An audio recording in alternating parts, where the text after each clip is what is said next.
When I was in prison, I would have to cut off my fingers. I would have to cut it off with my own teeth. No weapon, no knife. I had to cut it off with my own teeth. Okay, that's enough of that. That little skit there, you guys, that was from that was one of Werner Herzog's well, sort of one of his lines from this film, Jack Reacher, that came out in late 2012. That's one of the films I'm going to review for you today. So, Jack Reacher, you guys, it's by Christopher McQuarrie, who's been rumored to direct Mission Impossible 5 whenever that comes out. Um, and basically, this is adaptation of a famous book series. He's kind of like Jack Reacher's kind of like this British Dirty Harry. It's kind of like their Dirty Harry, pretty much, like Dirty Harry was to the U.S. Um, so in Jack Reacher, you guys, he's kind of like Dirty Harry once again. He's kind of this cop that follows his own rules. He doesn't really wear the police officer uniform. He dresses his own way. He follows his own rules. He really doesn't arrest anybody, but he likes to make trouble himself and everything. But he's always after the bad guys, so he's always is working for the good guys. But he likes to follow his own rules. He has this big military background. Um, so, he's a man that likes to follow his own rules. And basically, throughout the film, he's trying to go after a guy called the Zek, who's played by Werner Herzog. I think it meant, in the film, I think they said it meant prison. I don't know which language it was in, but I think it meant prison. Um, and another character played by Jay Courtney, who was in Die Hard 5. He plays kind of like this assassin guy that works for him. So basically, throughout the film, Jack Reacher and this lawyer played by Rosamund Pike from 007 Die Another Day and Doom and Surrogates, and she's been in a lot of things. Um, she helps Jack Reacher, and Jack Reacher helps her figure out this case that went on. Um, and since Jack Reacher likes to kind of follow his own schedule, there's points throughout the film where he kind of loses contact with people, but then gets in contact again. People have a hard time, outside of the people who he likes to stay connected with, getting a hold of Jack Reacher. He likes to drive other people's cars. He doesn't like to drive his own. He even said throughout the film that he never carries his own luggage. He kind of just he wears whatever he can find, pretty much, that fits him. So in this case, it's kind of like this jacket and these jeans and this shirt that he found early on in the film. Um, so basically, Jack Reacher is your average cop story with the cop following his own rules. That's basically Jack Reacher. So for the positives and negatives, you guys, I did think the film was uniquely filmed, specifically near the beginning. When the Jay Courtney character is, you definitely can tell like he's kind of the assassin character at this point early on in the film. It was very unique how they filmed it because, mostly was like a gun scope. It's basically just the scope on screen. What they did with this film was.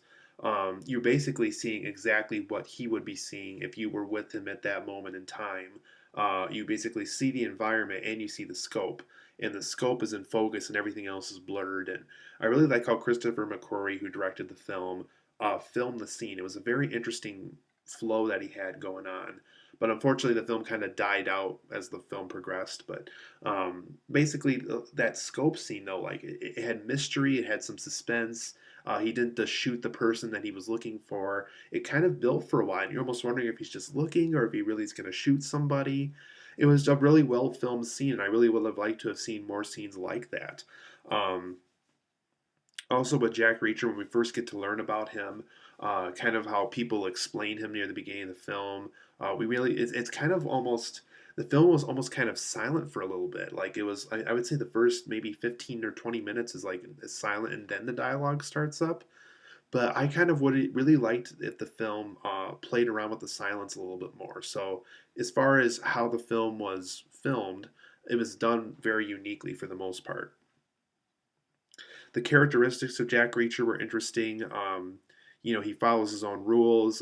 He doesn't really get permission from people when he's looking for someone who works for a company. He just kind of barges in the door. Um, like I said before, like when he chooses the people who he wants to stay in contact with, and for the people who he doesn't want people to be, get his contact or be in contact with them, he has ways of making sure those people can't, get in touch with him. So they played around with the characteristics of Jack Reacher very well, and I would have liked to have seen those characteristics play out even more throughout the film. But for the most part, there were interesting characteristics about the character within the film. Werner Herzog's villain in this was very good. Kind of like what that little skit I did at the beginning. He's saying, like, I bit off my fingers in this prison, and I did all this and this, and when I was doing this, I did not have this, and I did not have this. I had to do it this way. Like he talked very interesting, and quite frankly, I would have liked to see more of his character because what he brought to the screen was very interesting. So very good villain play by Werner Herzog in this. This film, for the most part, you guys, like I said, it really wasn't bad. I just think with some better writing, I think the film could have been more interesting in things like the characteristics of Jack Reacher and those uniquely filmed scenes near the beginning of the film and Werner Herzog's villain. I think all of those things, if they really focused on that more throughout the film, I think they really could have made it special with the writing itself. For the negatives, you guys, I did think the film was a little bit too casual. It just did not. It just didn't feel like it ever went into overdrive like I wanted it to. This is a cop movie, and we got to see this cop in action at some point. Give him someone to fight. Give him something to do. And to tell you the truth, for the action that they did show in this film, it really wasn't that good. So I would have liked to have a film that didn't feel so casual. I wanted something that really went into overdrive and really pushed the limits of what the film could do. Um, for the most part, guys, there really wasn't anything impressive here. I mean, besides some uniquely filmed scenes, some unique characteristics of Jack Reacher, and a good villain played by Werner Herzog, we really didn't get a lot of really impressive material here. I mean, it was just kind of those three things that really caught my attention throughout the whole film, and it just really was not very impressive. The film feels very boring at times. There was almost times where I almost fell asleep because of how bored I was. There was just some really, really dull material in this film. And like I said, with a better script, I think the film would have definitely benefited from that. There was a ton of unnecessary repetition. Like there's a scene, basically it was the assassin scene with Jay Courtney where he's shooting certain people and everything. They literally repeat that scene like 8 different times throughout the film from different perspectives, and it almost felt like the film Vanishing Point for Vantage Point. That's what it's called for those who've seen that. It's like they literally repeat it several times, and you almost wonder why they're doing that, but it just they didn't need to do it. It just felt like unnecessary repetition. And I really would have liked to have seen Werner Herzog, and Robert Duvall was also in this film, who was another character I actually liked pretty much. Werner Herzog and Robert Duvall felt very underused in this film. I really wanted to see them get more things to do throughout the film because they were just underused. And really, what they brought here was very good. And I really would have liked to have seen both of their performances expanded a little bit because they both brought something very interesting to the film that Christopher McQuarrie didn't quite take advantage of like he should have. So Jack Reacher, you guys, I gave it a 7 out of 10. It's not a bad film. It just isn't a good one, and I just really cannot recommend it.